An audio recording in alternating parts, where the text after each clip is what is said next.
So let's see a question. Write the minors and cofactors of the elements of this matrix. छोटी matrix है काफ़ी है ताकि आप लोगों को कंसेप्ट ईजिली समझ में आ जाए, इसलिए हमने ये वाला एग्जांपल पिक किया. सो हमें निकालने हैं सारे के सारे माइनर्स और सारे के सारे cofactors of the elements of this matrix.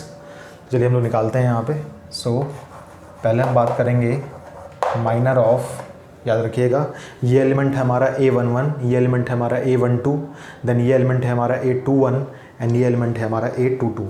सो हम लोग निकालेंगे minor of A11, then again minor of A12, minor of A21 and minor of A22. ठीक है, तो माइनर निकालने का फॉर्मूला क्या होता है? अगर आपको A11 का माइनर चाहिए तो आप फर्स्ट रो को हाइड कर लीजिए, फर्स्ट कॉलम को हाइड कर लीजिए, जो एलिमेंट्स बच रहे हैं उनका डिटर्मिनेंट फाइंड आउट कर लीजिए.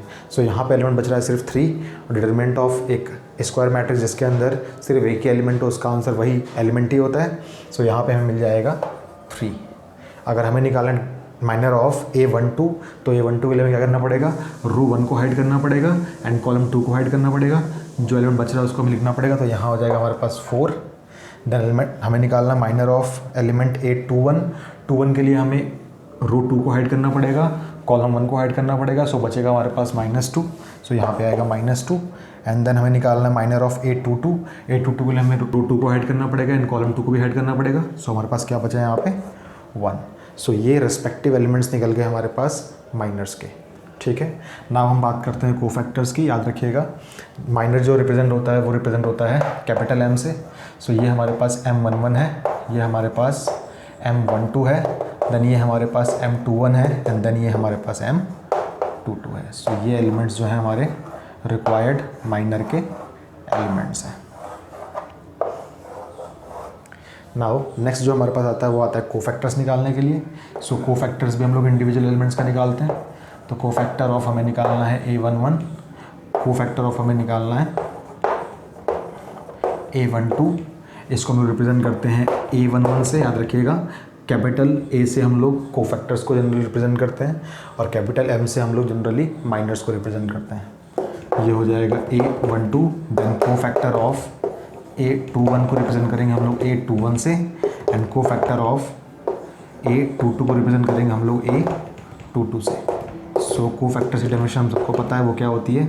-1 की पावर I + j, यानी कि यहाँ हो जाएगा 2 एंड देन माइनर लिखना है हमें 1 वाला. यहाँ हो जाएगा -1 की पावर 1 + 2 एंड देन हमें माइनर लिखना है यहाँ पे M12 वाला, -1 की पावर 2 + 1 एंड माइनर लिखना है हमें यहाँ पे M21 का एंड देन -1 की पावर 2 + 2 एंड इनटू में माइनर लिखना है हमें यहाँ पे M22 का. सो यहाँ से जो हमें सॉल्व को मिला वो मिलेगा -1 की स्क्वायर होती है पॉजिटिव, तो प्लस का M11 हमारे पास आया था 3, तो यहाँ पे आ गया 3. देन -1 की पावर 3 होती है नेगेटिव, सो यहाँ मिलेगा नेगेटिव. M12 हमारे पास था 4, सो हमने निकाल लिया यहाँ पे 4 एंड -1 की पावर 3 अगेन होती है नेगेटिव, सो हमने लिखा यहाँ पे नेगेटिव. एंड देन ये हमारे पास आ जाएगा व्हाट माइनस में -2, अल्टीमेटली हम इसको +2 बोल सकते हैं. एंड -1 की पावर 4 होती है पॉजिटिव, सो ये हो जाएगा पॉजिटिव में 1. सो ये हमारे पास रिस्पेक्टिव कोफैक्टर्स भी आ गए इस मैट्रिक्स के सारे एलिमेंट्स के. सो ये काफ़ी छोटा एग्जांपल था. मेनली हमें डील करना है 3x3 की मैट्रिसेस से. तो चलिए उसका भी हम लोग एग्जांपल देख लेते हैं एक. इस क्वेश्चन को प्लीज़ आप लोग नोट डाउन कर लीजिए अपनी नोटबुक्स में.